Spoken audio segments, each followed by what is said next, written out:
É isso aí, muito obrigado pela sua presença, viu, doutor Manuel, para tirar todas as dúvidas, não é, sobre o sono e como que é dormir mal ou dormir bem, não é, Leonara? É isso mesmo. Bom, seja bem-vindo. Vamos começar perguntando quais são os prejuízos, então, de uma noite mal dormida? Inicialmente, boa tarde, Kiko, boa tarde, Lianara, boa tarde aos assinantes da NET que nos assistem nesse momento. Hoje, fico muito feliz por esse convite, agradeço inicialmente a produção. E o sono, ele na verdade, como vocês já falaram, ele não serve simplesmente como um mecanismo de descanso, né? Acontecem durante o sono muitos mecanismos fisiológicos, muitos mecanismos que servem para restaurar o organismo, né?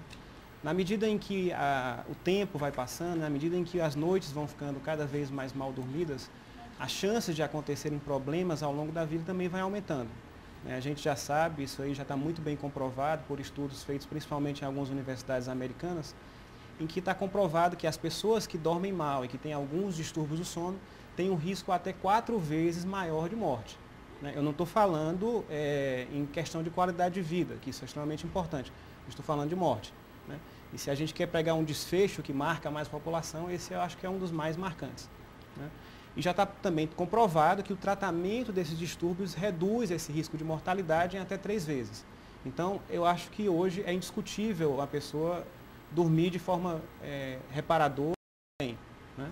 Doutor, eu vou até fazer a pergunta que eu já tinha falado, Kiko, que a gente fala também das pessoas que dormem mal, que têm problemas ao dormir, que não conseguem dormir, problema de insônia.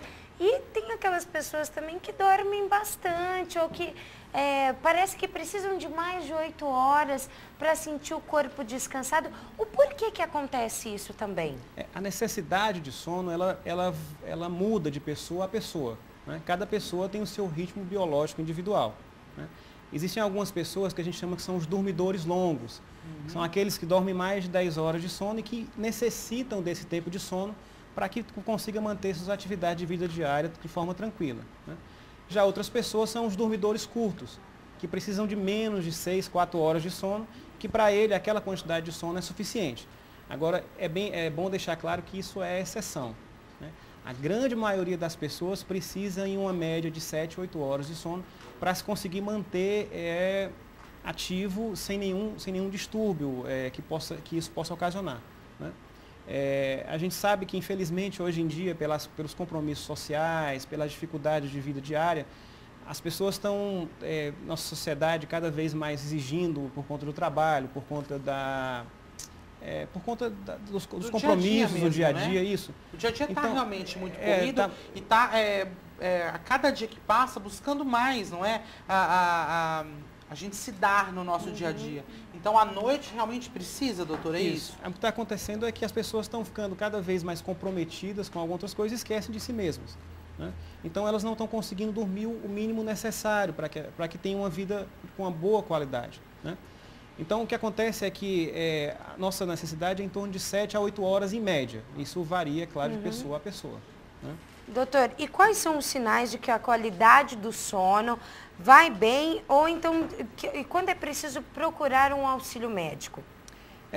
Um dos primeiros sintomas que costuma acontecer é quando a pessoa começa a ficar sonolenta demais durante o dia. A pessoa, por uma atividade em que não se esperaria que ela estivesse sonolenta, por exemplo, às vezes assistindo um programa de televisão aqui do Holofote ou assistindo mesmo outro programa, a pessoa começa a cochilar. Isso não é normal.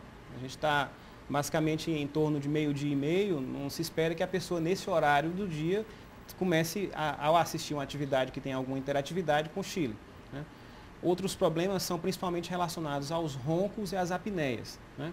A gente sabe que um dos principais distúrbios do sono é a síndrome da apneia do sono, né? Em que acontecem durante a noite episódios de ronco, episódios de apneias que normalmente são testemunhados pelo companheiro ou companheira de quarto, né?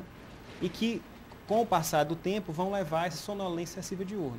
Só que o grande problema não é simplesmente a sonolência. A sonolência é um simples sintoma, um simples indício de que alguma coisa não vai mal. Como eu já falei, o maior problema é que isso aumenta muito a chance da pessoa ter problemas relacionados à hipertensão, a pessoa ter problemas relacionados a descontrole de alguns fatores metabólicos e descontrole também da obesidade. né? Então a obesidade atrapalha e muito aí na questão do sono. Isso, a obesidade é como se fosse uma via de mão dupla. A pessoa que está um pouco acima do peso, tanto ela tem uma maior chance de ter distúrbios respiratórios do sono, nos quais a apneia é um dos mais comuns, como acontece também das pessoas que têm a apneia, têm uma maior dificuldade em perder peso. Porque a apneia por si só altera alguns hormônios cerebrais e fazem com que a pessoa tenha uma maior voracidade por alimentos e tenha dificuldade de perder peso. Portanto, tanto é importante tratar a obesidade, quanto é importante tratar a apneia. Isso é uma via de mão dupla, né? Doutor, então, quais são os distúrbios mais comuns? Hoje, o principal distúrbio do sono, que afeta aí, eu acho que em torno de uns 15 a 20% da população, é a insônia, né? Principalmente o pessoal. Depois da insônia, a gente vai ter os distúrbios respiratórios do sono, no qual a apneia é o principal, né? A síndrome da apneia do sono que eu acabei de falar, que vai afetar algo em torno de 8% da população. Depois disso, a gente vai ter as síndromes das pernas inquietas, que vai afetar, acredita-se que em torno de 5 a 6% da população. Esses são os principais distúrbios do sono. É claro que acontecem muitos outros distúrbios que são menos comuns, mas que no momento acho que não são mais relevantes. Ok, sobre os tratamentos, quais são os tratamentos indicados, não é, para o problema do sono, não é? E se esses tratamentos são medicamentos ou terapias? Então, cada distúrbio do sono, na verdade, o sono hoje ele é uma especialidade médica, né?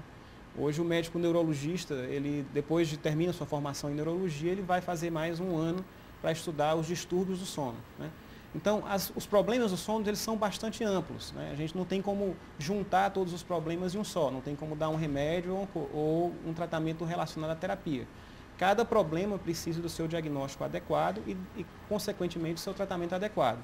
Normalmente, falando-se dos principais grupos que a gente acabou de citar, das insônias, o tratamento se dá principalmente com medicação e principalmente com terapia, né? O tipo de terapia que a gente chama de terapia cognitivo-comportamental, né? Já em relação aos distúrbios respiratórios do sono, o tratamento ele vem a ser um tratamento interdisciplinar, né?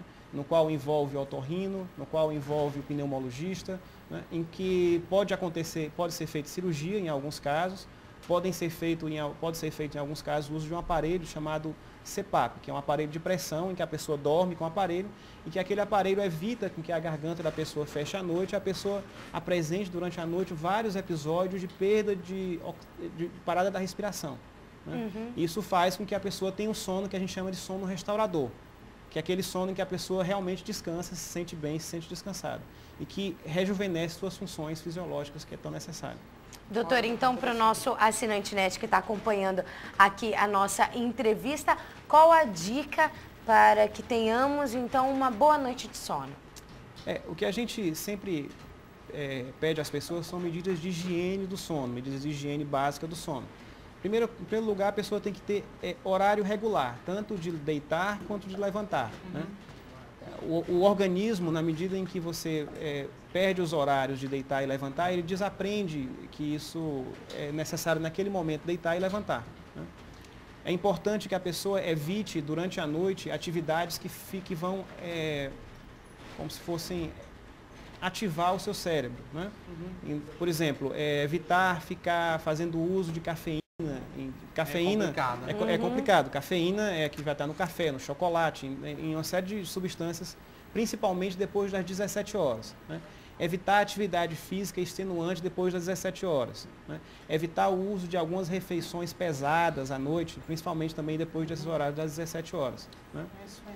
E basicamente é isso, né? E no caso das pessoas que realmente têm essa sonolência excessiva diurna e tenham dificuldade tanto para iniciar o sono, quanto para manter o sono, e quanto tem um despertar precoce, que é a pessoa que acorda antes do horário usual, devem procurar um médico neurologista, especialista em medicina do sono, para que possa fazer o tratamento adequado para o seu problema. Ok, então, muito obrigado pela sua presença aqui. É muito importante ter os profissionais da área trazendo aí muitas informações sobre como se portar aí na questão do sono. Eu que agradeço. É isso Obrigada. aí.